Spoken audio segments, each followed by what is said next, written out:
Eu já trabalho com aplicativos voltados para setup diagnóstico há mais ou menos aí uns 15 anos.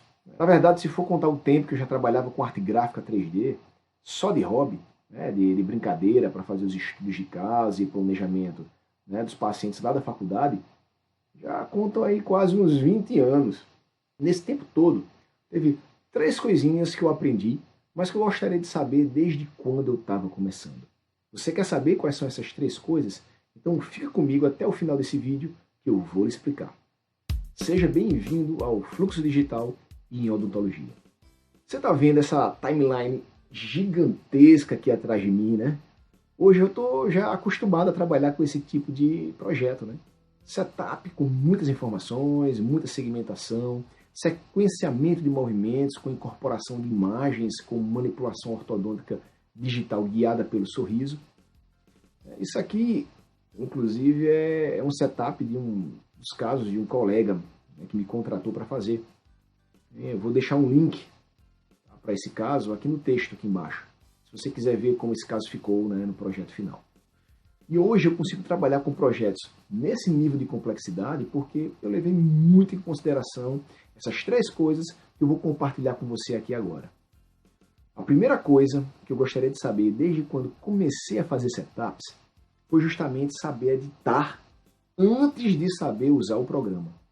Peraí, Arthur, agora você bugou a minha mente. Como assim saber editar? Mas, poxa, você tem que saber usar o programa para saber editar, né? Como é que você vai saber editar sem saber usar o programa? Calma. Peraí, deixa eu te explicar. A edição prévia ela é fundamental. Se engana quem pensa que a ortodontia digital é feita de softwares, né? Que é feita de pegar o biomodelo, jogar dentro do programa, o STL, apertar uns botões, movimentar rapidinho ali alguns dentes e beleza, a edição está pronta. Não. Eu vejo 6 coisas que compõem o desenvolvimento do setup digital. Por exemplo, a primeira delas é conhecimento informática. Saber como funciona o computador. Saber manipular corretamente os acessórios. Um mouse, um teclado, um monitor, uma mesa gráfica digitalizadora, né? Saber instalar e atualizar a sua máquina. Isso é importantíssimo. Outra coisa importante também é a formação ortodôntica, né? Seu conhecimento prévio, seu know-how ortodôntico, sua experiência clínica. Entender de diagnóstico, de biomecânica, de estabilidade oclusal, de anatomia, né? Estar atualizado, compreender questões éticas e morais no tratamento ortodôntico. Outra questão é a anamnese, é saber entrevistar cada paciente e entendê-lo. Saber até um pouco, digamos, de psicologia seria importante. Bons exames também são fundamentais. Sugerir ao paciente bons centros de documentação, né, de radiologia, quanto mais digital melhor, que realizem um bom escaneamento, né, de preferência intraoral. Realize ótimas fotos do caso, né, do paciente, fotos intraorais e extraorais, que tenham uma rapidez na entrega dos resultados e um bom acesso, né, ao dentista. Outro ponto é ter uma boa equipe clínica ou bons colegas de confiança para você trabalhar aquele caso, para que o paciente não fique perdido, para que o paciente seja sempre bem orientado durante todo o processo terapêutico. Outra questão é entender um pouco sobre comportamento humano. A gente não faz tratamento para máquinas, ou para o algoritmo do Blue Sky, ou do Artform, ou da Nemotech, ou do YouTube, ou do Instagram. Enfim, não. Quando fazemos setups, temos que entender de pessoas. Eu não vou dizer manipular, né? Porque é uma palavra muito forte. Mas para poder levar pessoas a tomarem determinadas atitudes ou sentirem determinadas emoções através dos sorrisos que entregamos para elas. Sendo assim, essas 6 coisas, né, foram coisas que eu aprendi no decorrer da minha carreira, não foram coisas que eu aprendi antes de começar a usar o software de setup. Isso foi uma dificuldade, pois nos primeiros casos eu não sabia como receber um paciente, né, o que já começar observando assim que o paciente entra na sala, como conversar com ele, né, quem era o paciente, a história de vida dele, que dados deveriam ser coletados, que exames solicitar. Se fosse um caso de um colega, que dados também seriam solicitados. Então, assim, eu acabava tendo muita dificuldade em deixar o diagnóstico mais fechado, mais eficiente, em conversar com colegas, em entregar mais rapidamente os resultados, né, aos pacientes, em fazer os pacientes participarem dos referidos tratamentos. Até porque é uma coisa que todo mundo passa, né, quando está começando. E por que eu digo isso? Porque às vezes a gente foca demais em aprender o software. Não que isso não seja importante, já já você vai entender. Mas muitas vezes a gente fecha os olhos, né, para outras coisas e foca muito nos botões que a gente tem que apertar aqui dentro do software. Eu comecei com mecanismos digitais, né, com softwares, que eu comecei no 3D Studio, que eu nem sei se existe ainda, né, nem sei se o pessoal ainda usa ele. Depois eu passei a usar o 3D Studio Max, que a Pixar usou muito nos filmes de Hollywood.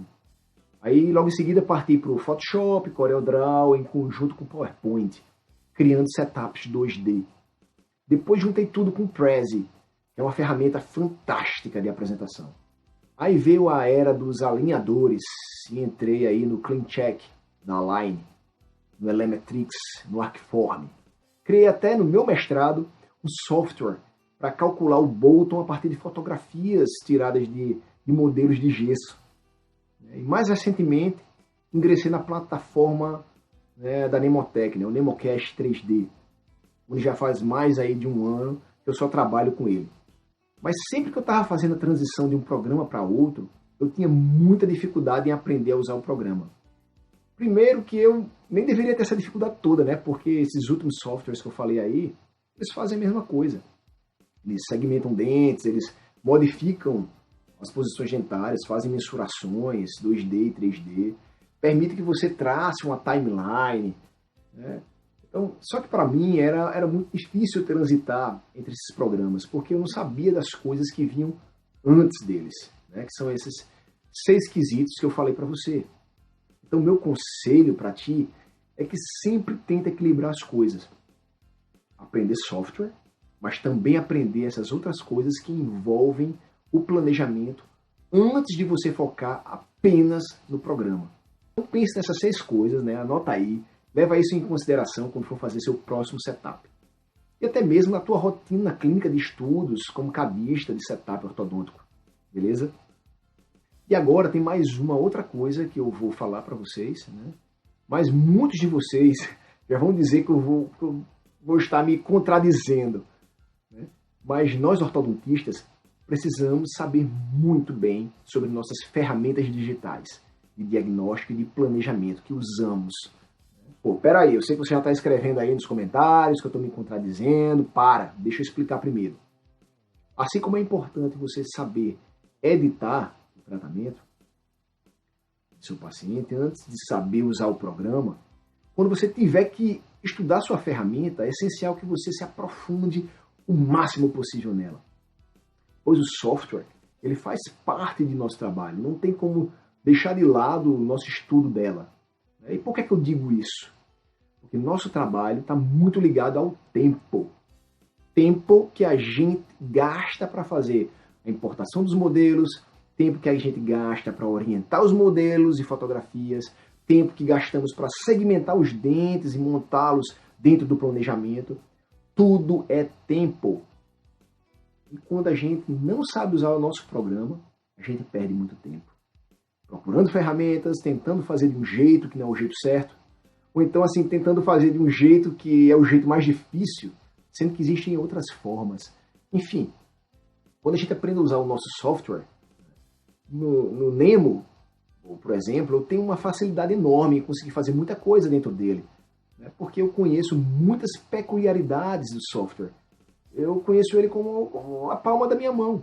Eu sei onde estão os botões, sei reconfigurar a linha do tempo, eu sei os movimentos dentários, sei adequar, né, para o jeito que eu gosto de trabalhar e personalizar para cada situação. Mas por quê? Porque eu me dediquei muito tempo estudando o software, o programa de setup, que é o Nemocast 3D. Então hoje para mim não é difícil trabalhar com mecânicas multissegmentadas, com inserção multidisciplinar. Para mim é de boa, porque eu tenho um domínio dessa ferramenta.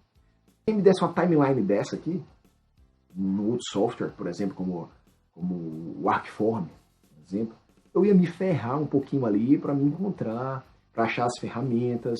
É óbvio que agora que eu sei daquela edição prévia, né, antes da ferramenta, eu consigo editar um setup lá dentro. Só que eu ainda apanharia para encontrar as coisas e tudo mais. Então é importante sim você aprender a economizar tempo que você gasta procurando as coisas dentro do software.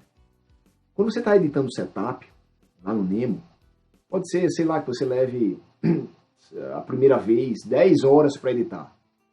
Mas quando você for editar o vídeo pela 10ª vez, você vai ser muito mais rápido.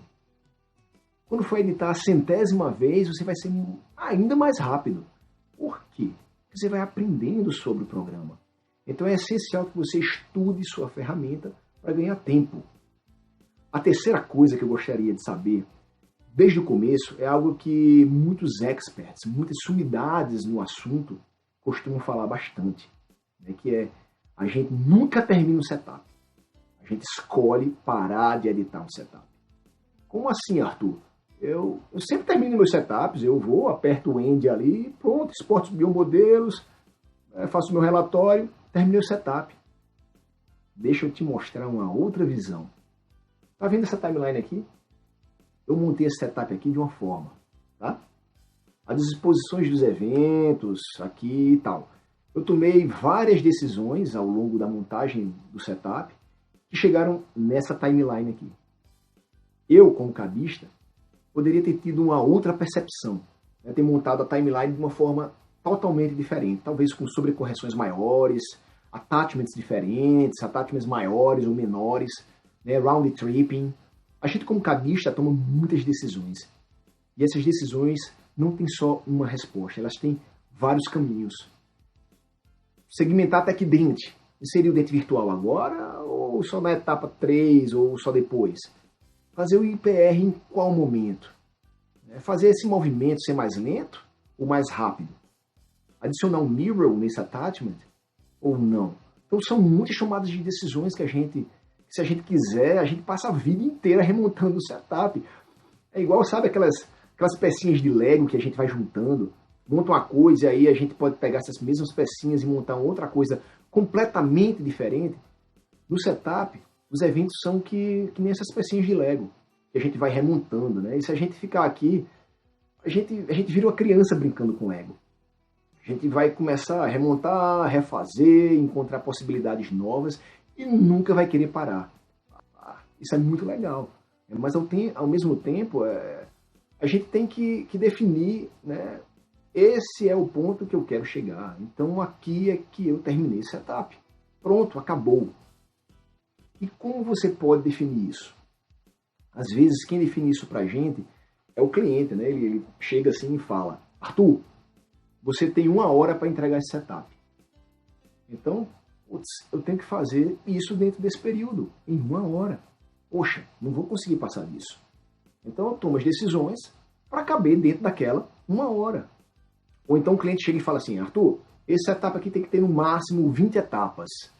Mas espera, você tem um mega apinhamento em classe 2 full não cirúrgica com as genesias presentes. Cara, é muito problema para você conseguir finalizar em poucos minutos o setup. Olha o tanto de movimentos que eu vou ter que escolher para montar um setup em 20 etapas. Ou então você mesmo pode definir esse tempo. Por exemplo, falar: cara, não vou passar de 1 hora montando esses setups. Ou não tem como montar um setup desse em apenas 20 etapas. Dessa forma você se força a tomar decisões que vão chegar no resultado final. Mas o melhor caminho de todos é você sempre começar a sua edição de setup tendo um objetivo na cabeça. Tipo, eu quero que meu setup fique dessa forma. Então eu vou seguir minha edição para ele ficar dessa forma. O setup ficou dessa forma, acabou, esquece. Esquece. Não inventa mais de mexer. Salva o projeto, renderiza, exporta os biomodelos, faz o relatório e pronto, tchau. Porque se você ficar remoendo, às vezes vai gastar muito tempo ali tentando soluções novas e tal, e no fim não vão ajudar a gente, não vão gerar um resultado assim melhor para o nosso setup. Tá? E agora para você que ficou até esse momento ouvindo os meus conselhos, primeiro de tudo, muito obrigado. mas aí vai um bônus para você, né? Eu gostaria muito de ter aprendido, quando comecei a editar, sobre otimização de tempo. Como eu disse no passo 2, tempo é um dos maiores ativos de um ortodontista, né? De um cadista. A gente passa muito tempo fazendo as coisas, então a gente tem que saber otimizar ele. E tem duas formas que eu vejo, né, de você otimizar o seu tempo. A primeira é você eliminar as distrações. Tipo, como é que você faz um setup? Você edita ele conversando com alguém no WhatsApp, né, ou enquanto está com a aba do YouTube aberta? Eu estou perguntando isso porque eu faço isso direto. Né? Isso me atrapalha muito. Às vezes eu acho que eu vou só responder aqui uma mensagenzinha desse meu amigo, e quando eu vejo estou falando com 3 pessoas ao mesmo tempo. Ou então eu vou abrir aqui só esse videozinho aqui do YouTube, e quando eu vejo eu estou assistindo a playlist inteira, sabe? São essas coisas que vão minando o nosso tempo e atrapalham a nossa otimização. Ao invés de gastar tipo 1 hora fazendo setup, a gente passa 3 horas por causa dessas pausas. Uma outra coisa que podemos fazer também é limitar o tempo. Como eu disse anteriormente, faz assim: cara, não vou passar mais de 3 minutos fazendo essa tarefa. Não vou passar mais de 15 minutos fazendo essa outra tarefa. Tudo isso voltado para a criação de setup. 2 minutos para orientação dos modelos, 5 para recorte deles e preparo de base, mais 5 para segmentação, e 15 para montar os dentes, mais 20 para timeline. Enfim, eu não sei como é o seu fluxo de trabalho, mas você definir esses tempos te ajudam a otimizar o que você está fazendo. Aí, ao invés de você gastar 3 horas para editar um setup, você pode acabar gastando 40 minutos, quem sabe. Tem setup hoje que eu consigo fazer em 20 minutos. Por quê? Porque eu sei otimizar o meu tempo, eu sei colocar uma ordem de prioridades para conseguir executar dentro da minha edição. E isso me ajuda bastante. Tá? Mas agora eu quero saber de você. O que é que você gostaria de ter aprendido quando estava começando a fazer planejamento de setups? Né? Foi alguma dessas 3 coisas ou é alguma outra coisa? Comenta aqui embaixo que a gente vai continuar essa conversa, tá? Que a gente vai trocando uma ideia, beleza? E se você gostou desse vídeo aqui, deixa seu like aí, se inscreve, né, aqui no canal, e para você não perder os próximos. Eu tenho certeza que você vai gostar. Vou ficando por aqui, um forte abraço e até a próxima. Tchau!